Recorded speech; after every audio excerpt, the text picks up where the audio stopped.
Welcome to Kinwise Conversation. Today, we're talking to Kris Younger, a longtime technologist and the director of education at Zip Code Wilmington, a nonprofit coding bootcamp with a unique high-impact mission, rapidly launching adults into tech careers in just 12 weeks. Kris and his team are on the absolute frontier of a massive technology shift, having to redesign their entire curriculum in real time as generative AI has arrived. If you've ever wondered how technical education must shift from teaching coding to teaching computational thinking and management, how to use AI to make project-based learning easier and more meaningful, or why businesses must rethink their approach to entry-level hiring in the AI era, you're in the right place. Let's dive in. Kris, I am so glad to have you on the podcast today. I think you have a really interesting story, and I'm excited for our guests to hear about the work you've done at Zip Code and your perspective on AI and innovation. But before we dive into that, I want to give you a chance to orient anyone who's listening to who you are and what drew you to the field of work you're in and why you care about what's happening with AI. Thank you, Lydia. It's really good to be here with you. I am basically a technologist. I've been a tech evangelist for much of my career. For a long part of it, I was sort of an East Coast guy for West Coast technology companies. So my clients and customers were in New York and Washington and all over the East Coast. I was representing technical companies that were building network software and network hardware kinds of products. And it's always been interesting to me because as a tech evangelist, you spend a lot of time doing education, talking people through solutions to their problems and so forth and so on. Now, in 2017, I was looking around for something interesting to do. And in all places, Wilmington, Delaware, I was living near there, and there was a nonprofit coding boot camp that was starting up and had been there about 3 years. And I'd been watching them sort of in the news because I thought it was an extraordinarily audacious and somewhat crazy thing to do. Coding boot camps were all over the place at the time. Why would you just start your own individual in Wilmington, Delaware kind of thing? And I looked into it a little bit, got a interview with them, walked in there and was absolutely charmed by it. So I said, well, this could be a lot of fun and maybe gives me a chance to give back. It's the first time I've ever been in an educational role. I've been in training roles before, so some of that was the same. Zip Code's kind of unique. It's a nonprofit coding boot camp for adults. Your average Zip Code student is between 25 and 35 years old, although we've had people late in their careers go through it. The average Zip Code student also makes about between $30,000 and $35,000 a year coming into Zip Code. And they go out 12 weeks later with placements, usually jobs in places like JP Morgan, Chase, and BlackRock, where they're making in the mid 80s. So it's a tremendous investment in themselves thing. And I find it fascinating because of the personal transformation that people go through as they go through this boot camp in just 12 short weeks. Yeah, 12 weeks isn't much time at all if you really think in 12 weeks your salary is doubling, you're building a whole set of skills. I'm imagining it's a pretty intense environment for 12 weeks for you to be able to learn It that is. much in that short a period of time. Yes, it is. I routinely joke with them about how I'm going to ruin their lives because there's no evenings or weekends off at Zip Code. It's just sort of like coding all the time. For a while, I was making the joke that by week 2 or 3, you're starting to dream about coding at night. I consider that to be extra free time that I don't normally get. It is definitely more of a personal transformation in many cases. I mean, it's not just education in the technology of programming languages, right? It's also got a very important professional development. We do things like mock interviews and personal presentation skills and all sorts of the sort of soft skills around being a software developer. And enterprises really like this because most boot camps are really just focused on teaching you how to do Java or teaching you how to do Python. We are not only intense on that side of things, but we're also intense on some of these professional development things, which a lot of these folks have never had before. They've never been told things like, well, you do have to be here at 9 o'clock every morning, and no, being late with an excuse isn't good enough. So we have a lot of additional supplementary kinds of things that we're teaching in addition to the sort of fundamentals around programming. I think that's so important. And I'm going to move us toward generative AI in a moment because one thing I think about a lot and talk about a lot on this show is what are the skills that people are going to need in the future. And so you talk about, the coding, but there's also this auxiliary component, which feels like potentially some life skills that people need. I think maybe yesterday I saw a post on LinkedIn about how the most unemployed like the most unemployed degree from people in their 20s is computer science now. And so you're working at Zip Code, and the story since 2017 and this is due to generative AI, and before generative AI, like computer science was such a robust field where there was a lot of need, and that's shifting. And so I'm wondering, from your perspective, you've been there 8 years now through a major shift in technology. How are you responding, or how are you thinking about what it means to be in coding or in computer science now that we're in kind of a different reality than we were in 2017? Yeah, so the very first, we run our course as a cohort, which means everybody starts at the beginning of a 12-week period and they all go to the end of the 12-week period, right? And we talk a lot about cohorting. It's a verb at Zip Code. That is, you are in a group of people. It's not just a lot of boot camps will say, sit in a corner, learn this language, and then go find a job kind of thing. We're more like, no, software is built by groups of people at big companies. So you have to learn not only how to code, but you need to learn how to work together and stay out of each other's way. That's a crucial aspect of coding in the real world and programming in the real world. And I should make a minor parenthetical remark here that says, I'm desperately trying to stop saying coding in my descriptions of this and go back to saying programming, because coding is no longer what we do. When we talk about programming or development of software, everything has changed. And the first words I use in every course now is artificial intelligence has changed everything in the programming business. Everything. It's shocking as to how different it is. That change is causing a number of different things to happen. One is the computer science that I grew up with a very long time ago is no longer what's needed in the space. We don't need people who can understand the intricacies of sorting routines or search things or all of the kind of algorithmic stuff that was so crucial to learning, the specifics of how you do this and how you declared that you were good at this. That's not going to matter because the agents, the LLMs, are able to do all of that choosing of the way it gets done for us. What has been happening is the higher level skills that truly expert programmers have always had are becoming more and more important and coming to the fore. Jeanette Wing, she was a professor at Carnegie Mellon at the time, wrote an article about computational thinking. And it turns out computational thinking is very, very important to learning how to work with computers in this AI, LLM agent kind of age. Generative AI is now a power tool that's in my toolbox, much the way high-level languages have been, much the way interactive development environments have been, the way language servers have been, relational databases. These large lumps of technology that allow us to start thinking about things in a much higher level of abstraction. Programming languages are now encapsulated like that with an LLM. So we end up then needing to teach people how to think. Critical thinking skills turn out to be far more important. Clarity in your written communications or spoken communications is far more important than it ever has been. And the ability to describe things either metaphorically or with similes, the notion that one is able to describe the data flows or what the program does, not necessarily how it does it, those are the things that are becoming crucially important. That's a lot different than learn how to program Java in 30 days.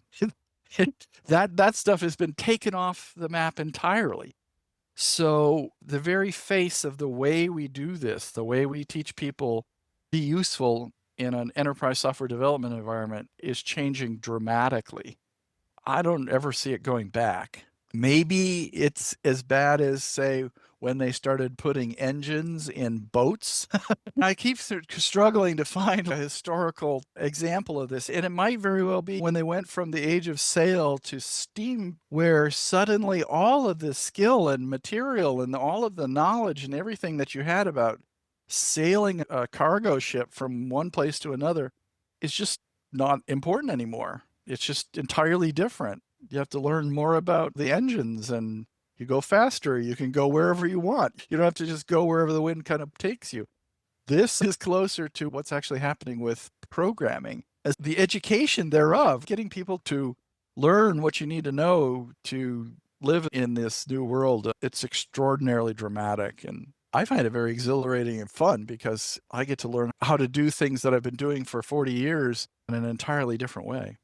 One thing that's really intriguing and inspiring to me about the space you're in is I think education as a whole is grappling right now with how do we respond to these new tools that can do what we've taught students to do really quickly, like in terms of writing or assessment.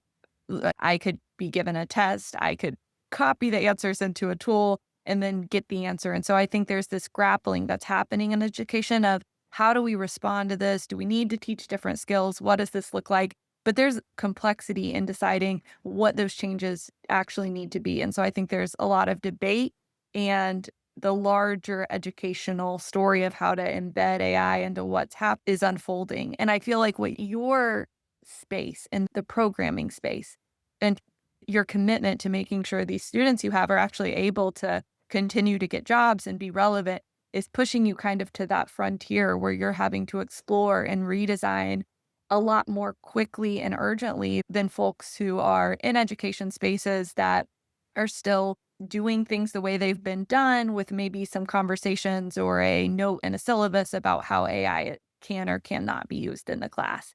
And so I feel like there's a lot to learn for everyone in an education space to think about what the work that you had to do to redesign for for this. How did you begin even redesigning or thinking about what an assignment looked like in 2017 to what it looks like in 2025? What did you do to make that happen? Well, we're still in the process of making this transition. Well, first of all, I'm a trainer, I'm a workforce development guy. And in 12 weeks, I don't give people the equivalent of a 4-year computer science degree. But I would say I'm watching very closely places like MIT and Stanford and Caltech and Berkeley and Purdue and other places that are considered to be leading edge computer science kinds of places.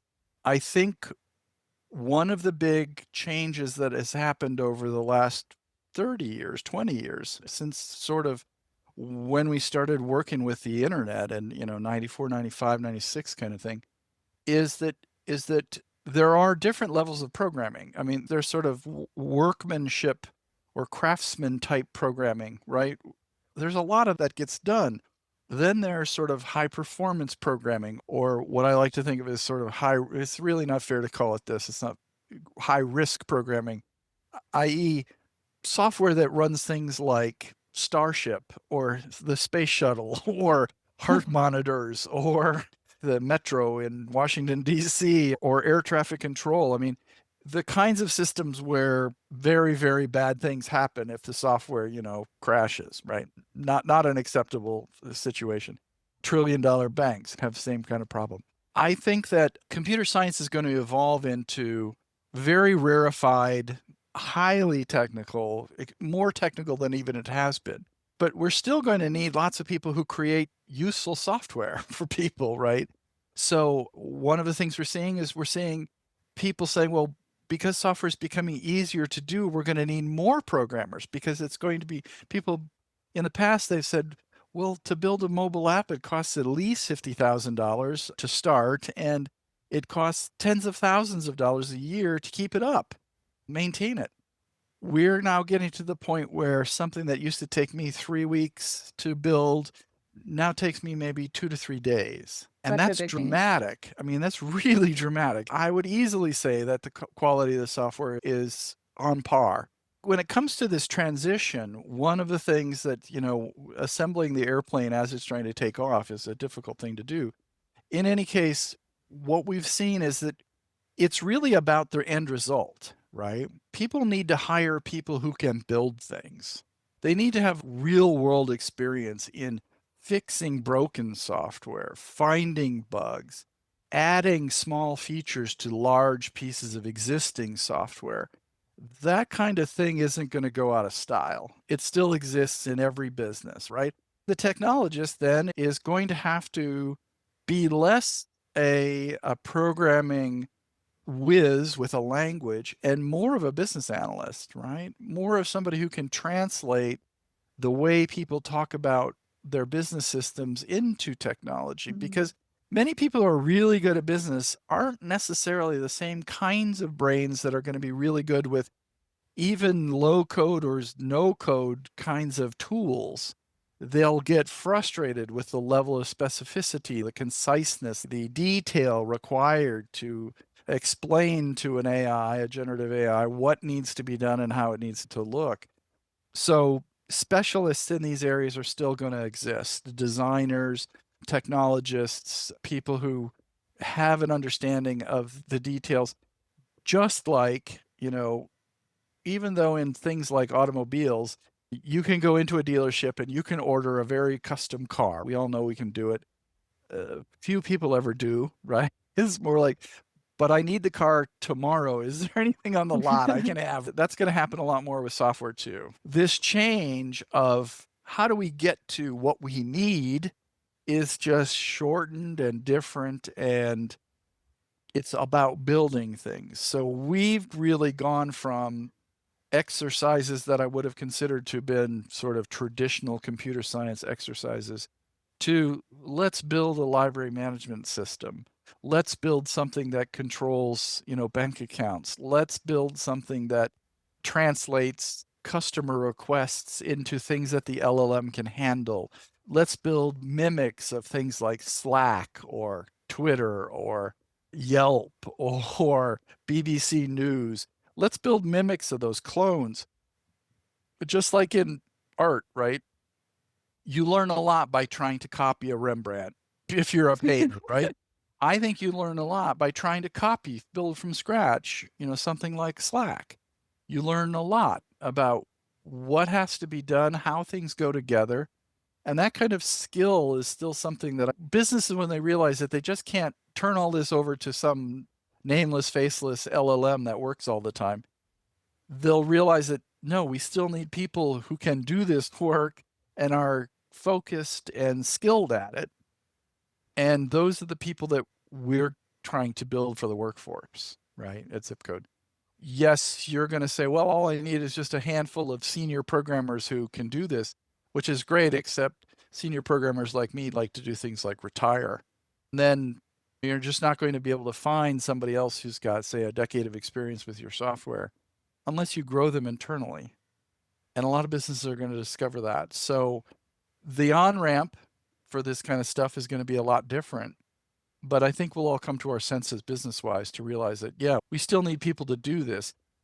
I wouldn't want to be in the department of a computer science department at some big university right now, because I have the flexibility to change whatever I want to do with my students very quickly, the way they always do things.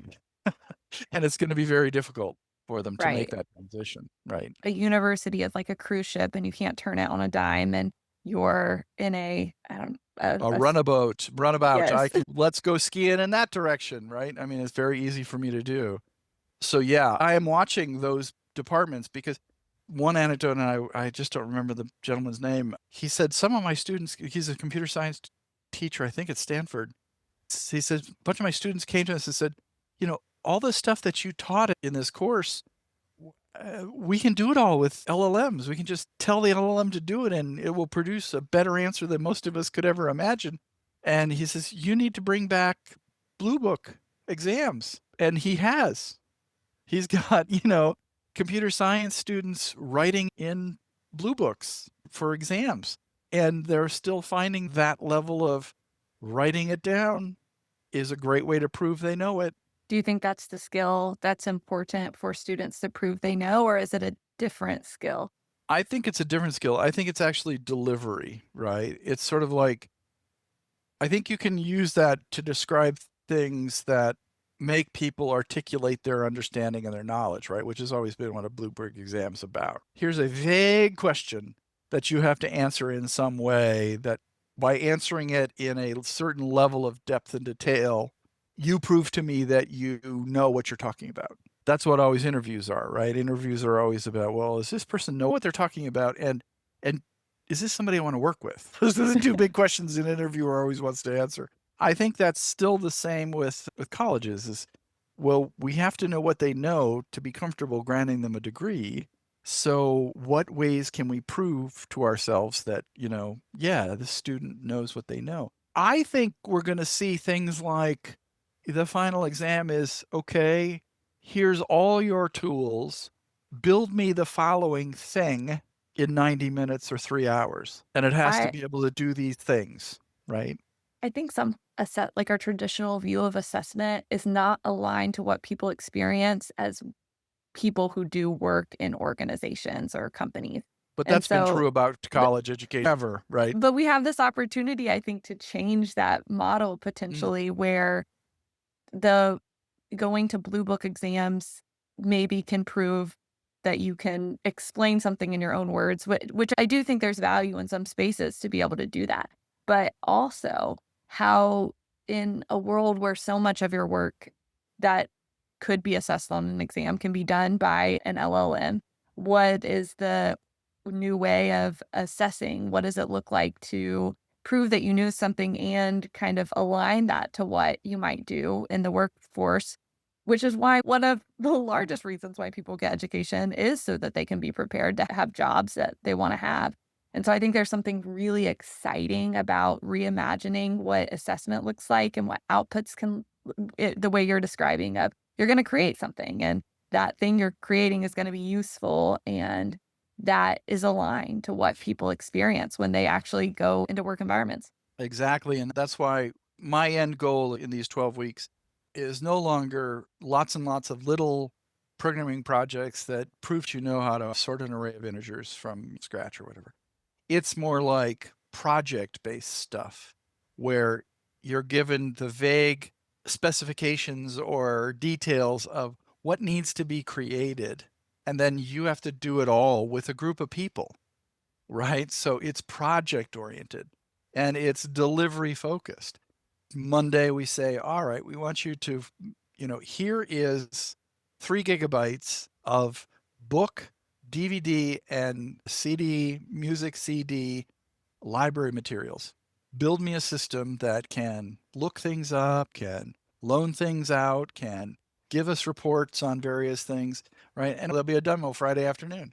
That's a lot of work in a week. They face a lot of different things that aren't generating code, right?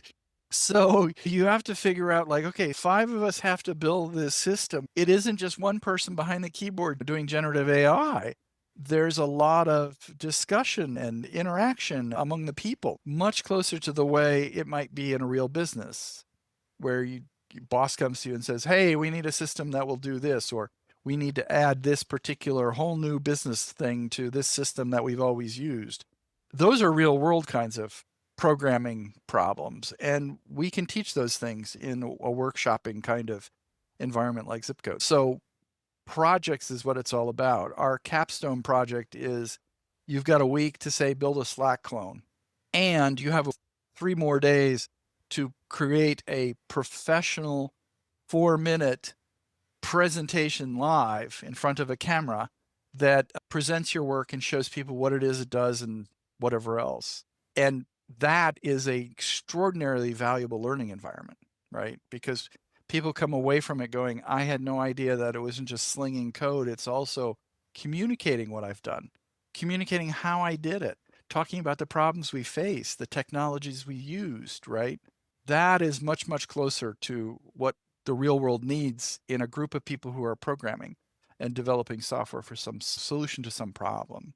Did generative AI open up this project-based space for you, or was that something you were doing before Zip Code transformed? When suddenly a tool appears that makes it 10 times easier to do it, you move the goalposts on the students, right? I mean, one of the things that I think a lot of teachers are complaining about right now is that students are weaponizing generative AI against them.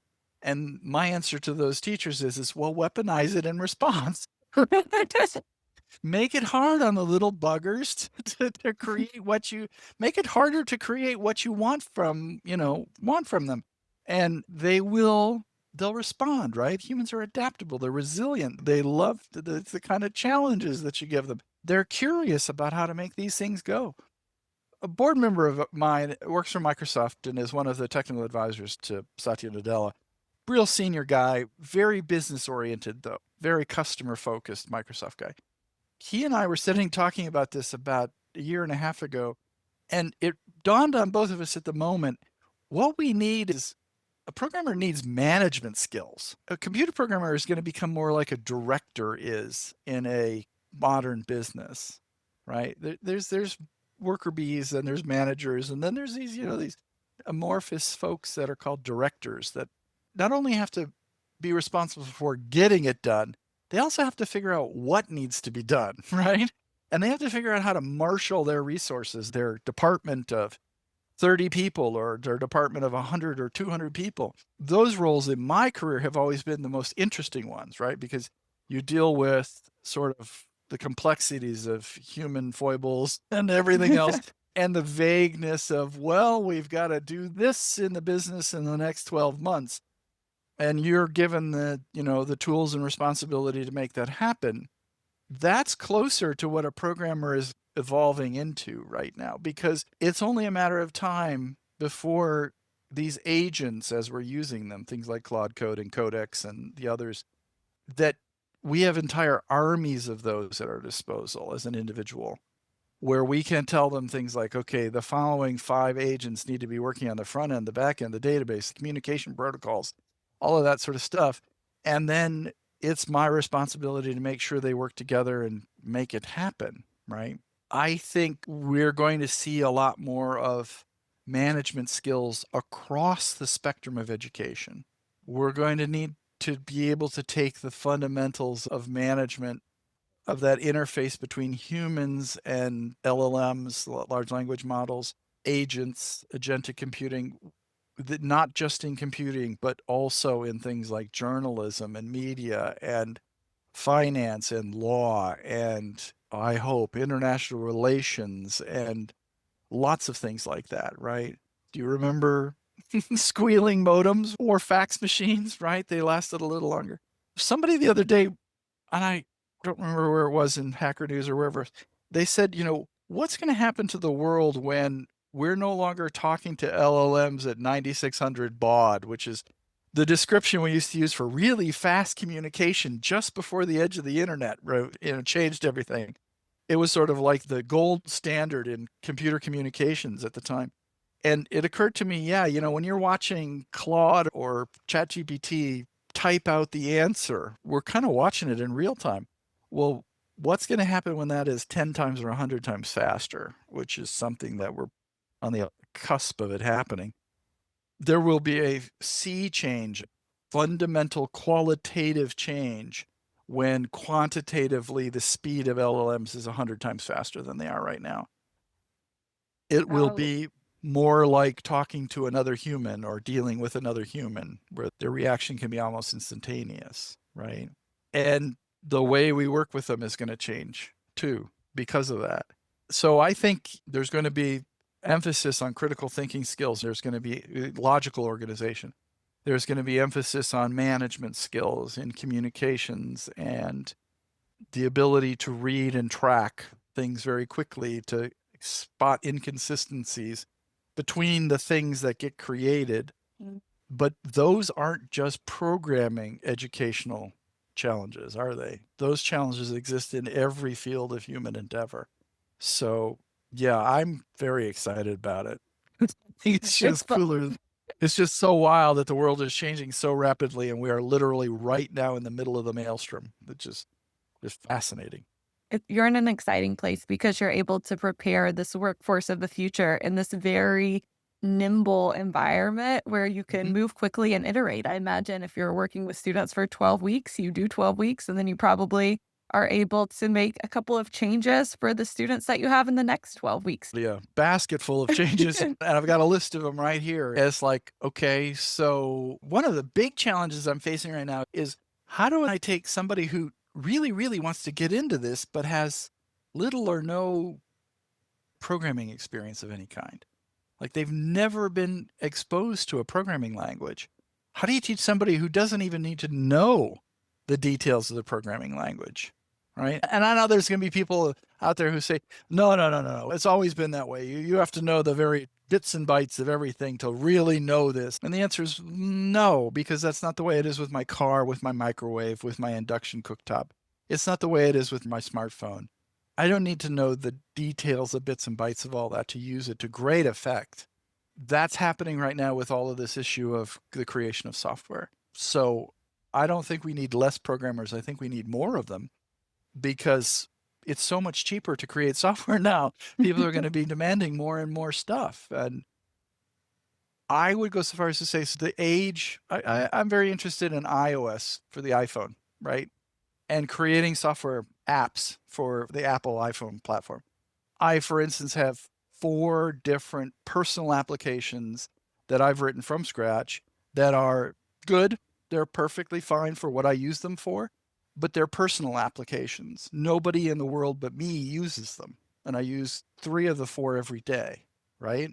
That kind of world is now possible for somebody like me with the experiences that I've got. It's going to be possible for you very soon. You're going to have something that's like a tool that you use every day, that you imagined, that you created, and that you maintain. This is the thing I wonder about a lot, Kris, is what is the smallest amount that people need to understand about how LLMs work, about how programming works? Because I'm very interested in educating educators about AI so that then they can teach with it and reimagine learning and save time in all of these aspects. Customize that learning protocol for each and every student, right? Right. All of us learn differently. And what does the average person need to know to use these tools effectively? And I think you don't have to understand how it's built. You don't have to understand a lot about your smartphone to use it effectively, but you can understand more, and then you have more options or more use cases for this tool that's at your disposal. Excel. I've seen people use Excel about 50,000 different ways, from a calculator to a Yep. project management system. And it's like, you can use a tool a lot of different ways, but what are those core competencies that you need to be able to use AI or to be able to build software as we're getting closer and closer to that? And that's something I wonder about for the person who's not technical. What do they need to know to be able to enter into this space and to navigate it with a finesse? Because I think we can all kind of bumble around and figure it out, but how do you get people to that next level where they're operating with a level of finesse? Yes, and I am anxiously trying to figure much of that out, not individually or by myself. I hardly feel like I'm saving humankind from itself with respect to programming, but I do wish I had more time to slow down and explain what I'm seeing. But I'm also noticing that many of the observations I'm making are germane for a given 4-week, 6-week, 8-week period of time because I'm seeing things that the people who are building these things are also seeing, and they're Right. changing it in real time. I mean, the difference between Claude Sonnet 4.0 and 4.5 is dramatic. This is something that's happened in the last 72 hours, Lydia. And They've then once changed. this It's to the point at which I want to take Claude 4.5 and go back to the 8, 9, 10 different projects that I've been doing in the last 3 months, maybe 3 months, and apply the latest, greatest model to all that code that I built with previous generations of models. What will Claude 4.5 do with that stuff? Because it is noticeably, qualitatively better at doing what it does in a code base, in a code project, than its previous little brothers and sisters were, right? Than its previous siblings were.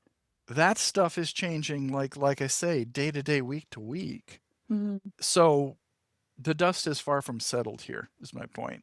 And I think the more I can be thinking about, all right, but how do I take somebody like a Lydia, who's got lots of experience and understanding and expertise in lots of areas, but put one more tool in her toolbox of the way she deals with life and her profession and the people around her.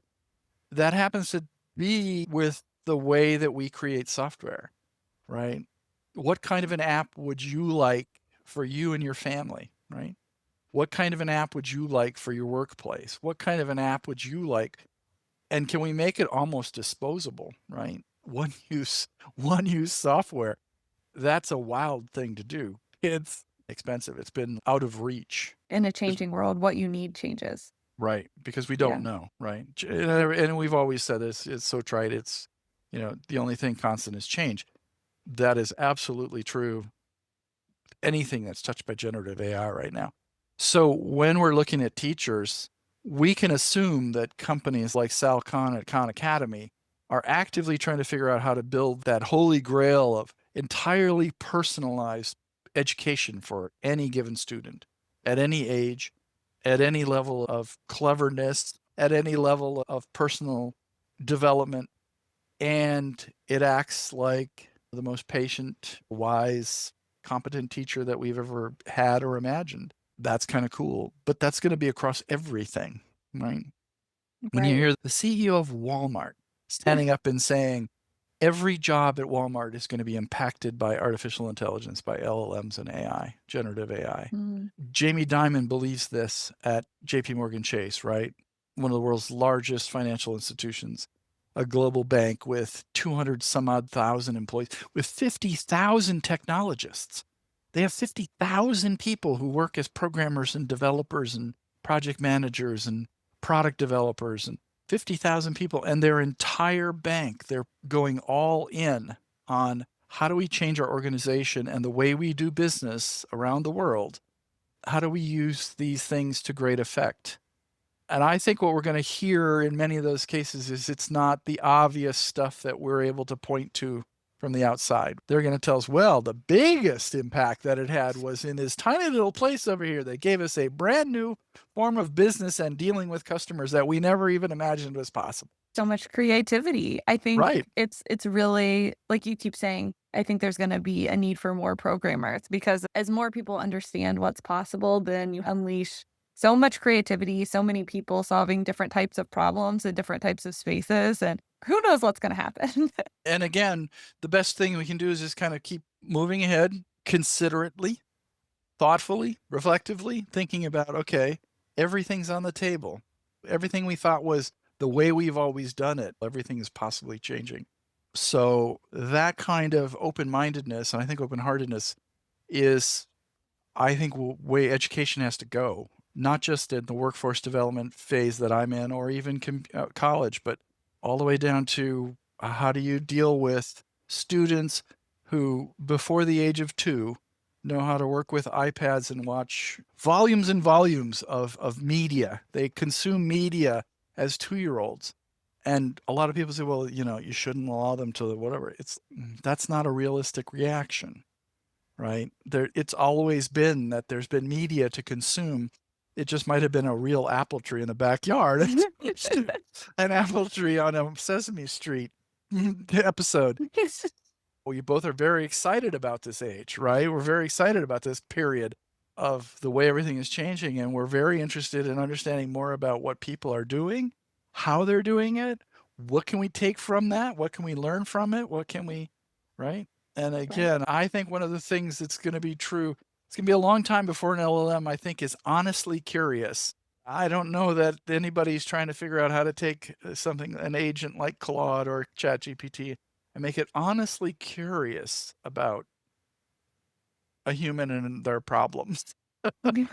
Well, that might be a whole different kind of technology. I don't know if we're there yet. I have one last question. I always like to end on this.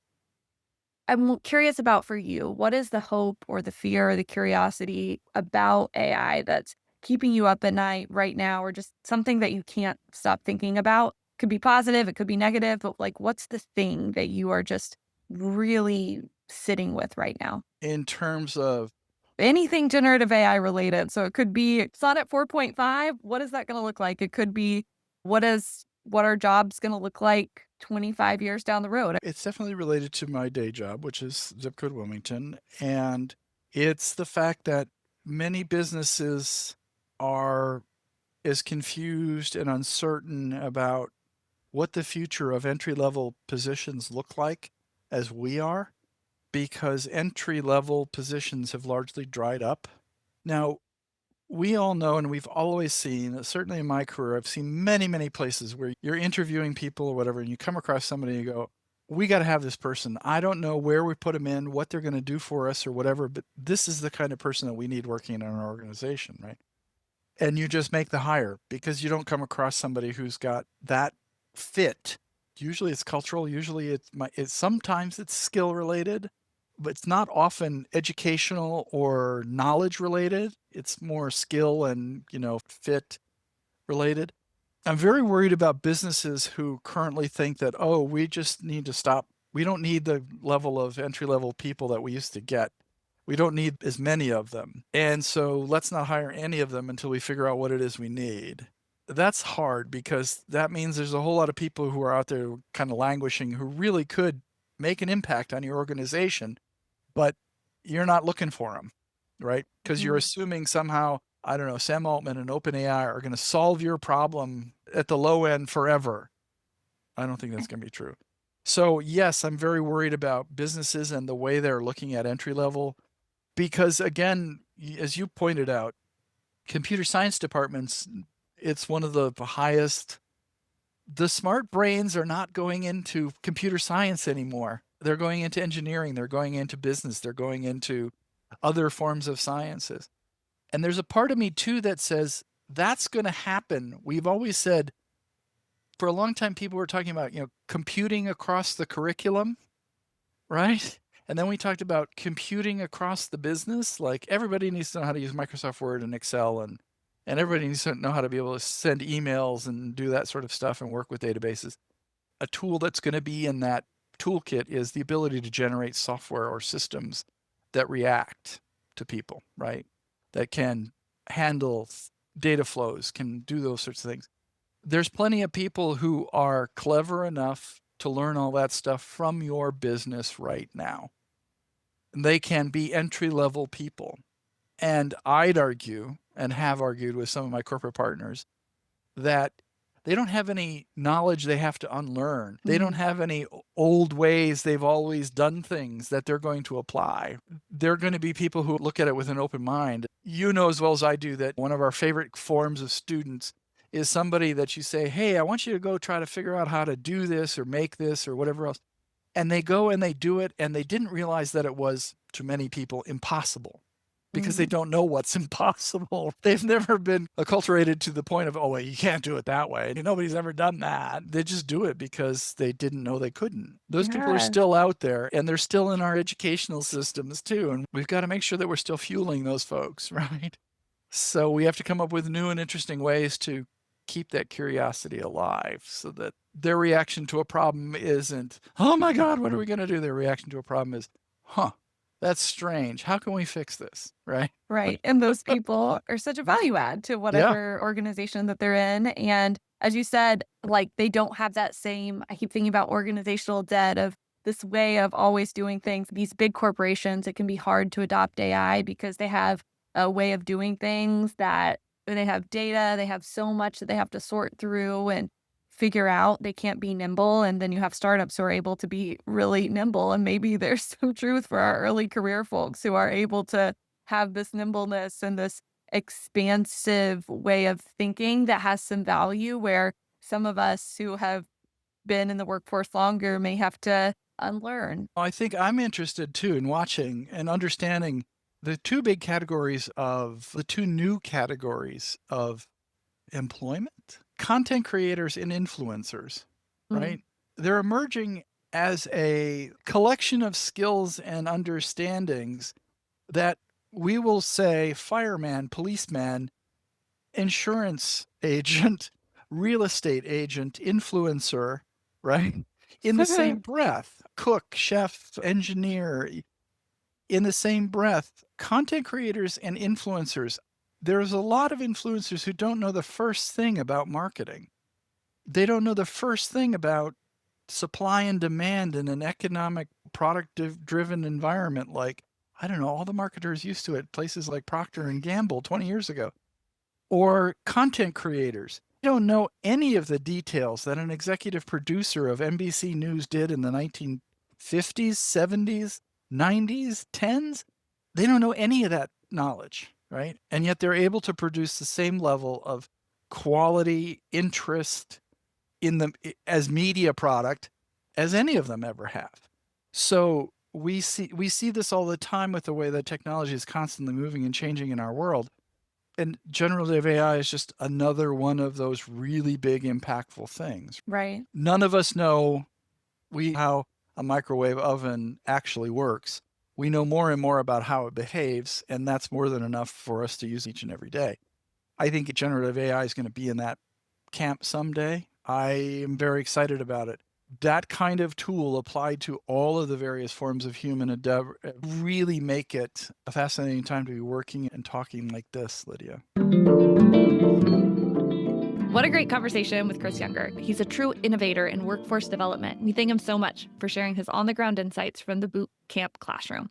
I have 3 takeaways from our discussion that I want to share. First, coding is out, management is in. The new core skill for software developers is no longer slinging code, but rather marshaling resources, defining problems, and managing AI agents to deliver a complete project. Weaponize AI in response. For educators and trainers, the arrival of AI is an opportunity to move the goalpost, redesigning curriculum to focus on high-level, complex problems that require critical thinking, not just basic technical output. Finally, don't cut off the on-ramp. Kris's biggest concern is that businesses are freezing entry-level hiring while they figure out AI, starving themselves of new talent that could offer nimble solutions and fresh perspectives without having to unlearn old ways. To learn more about Kris's work and connect with him, check out the links in today's show notes. And if you or your own organization or district is navigating the same uncertainty, the Kinwise Leadership Lab is a customized experience designed to help leaders build AI readiness from the top down. We blend strategy, ethics, and systems design so that you can leave with a shared vision, actionable policies, and a roadmap for responsible implementation. Details and bookings are at kinwise.org. If you found value in the podcast, the best way to support the show is to subscribe, leave a quick review, or share the episode with a friend. It makes a huge difference. Until next time, stay curious, stay grounded, and stay Kinwise.